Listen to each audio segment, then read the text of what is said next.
I've always had a problem with cannoli.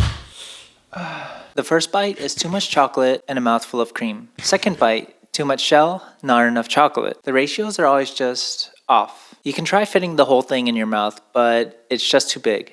Trust me, I've tried. Today, I'm gonna try to make the world's smallest cannoli so every bite has the perfect balance. Starting with the dough. I opened my magic pantry, and there were my dry ingredients. I added a cold piece of butter, Kobe. blended that up, and moved on to the next part of the recipe. I threw in an egg yolk, and wine to the food processor to form a shaggy dough. The recipe says to knead for 2 to 5 minutes, but the dough was trash talking my baking skills, and obviously I couldn't let that slide. Yeah? You sure about that?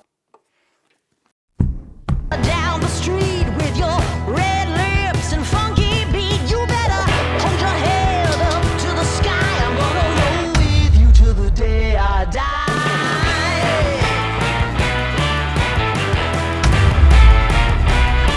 Always down, ready to ride.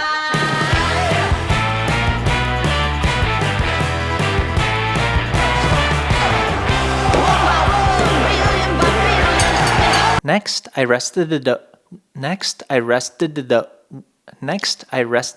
for an hour while I started working on the filling. Wow, that's a mouthful. The recipe says to strain the ricotta, but I don't know what I was talking about because nothing came out. I added the powdered sugar, vanilla, and of course had to give it a taste test.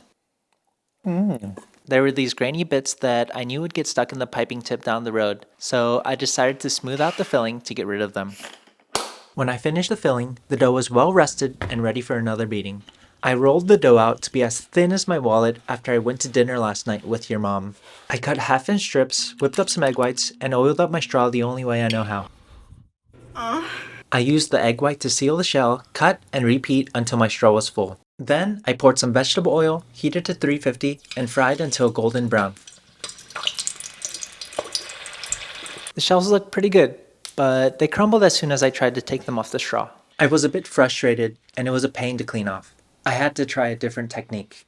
Rolling the straw in oil seemed to help quite a bit in terms of getting the cannoli off in one piece, but the shells look more like chodes than actual cannoli. If you don't know what that is, I suggest you don't look it up. So I'm going to double the length, and I should still be able to fit more than one in my mouth. I dropped in the shells, but made a serious mistake. I forgot the power of revenge. Obviously this is fake. The target's too small. I got my bubble gun out to help, but had an unexpected guest. Hello. Does anyone else feel mildly uncomfortable from the texture on the shell? I filled up the normie cannoli and was ready for a taste test. After working all day on these little bastards, emphasis on the turds, it's time for a snack break. All right, cheers.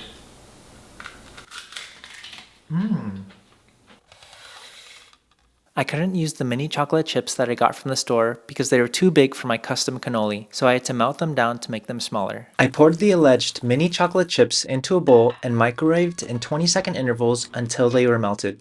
Then I put some in a plastic bag, cut a tiny corner, and pumped these cuties out. I never made chocolate chips before, but this was pretty fun.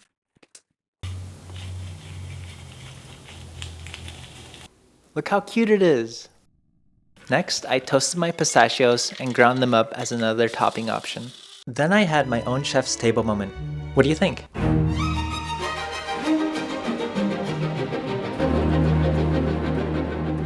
Not bad, right? I had my cannoli shells filled and my toppings ready. It was finally time to plate. Dude, what are you doing with plating tongs? Aren't you... Ah, that's better. As I was putting them together, I couldn't help but smile like a proud dad. These are so cute.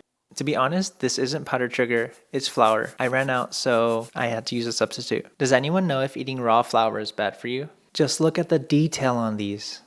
And here they are in my hand for scale. If you enjoyed this video, make sure to like and subscribe. I would really appreciate it. Oh shoot, was I just out of frame?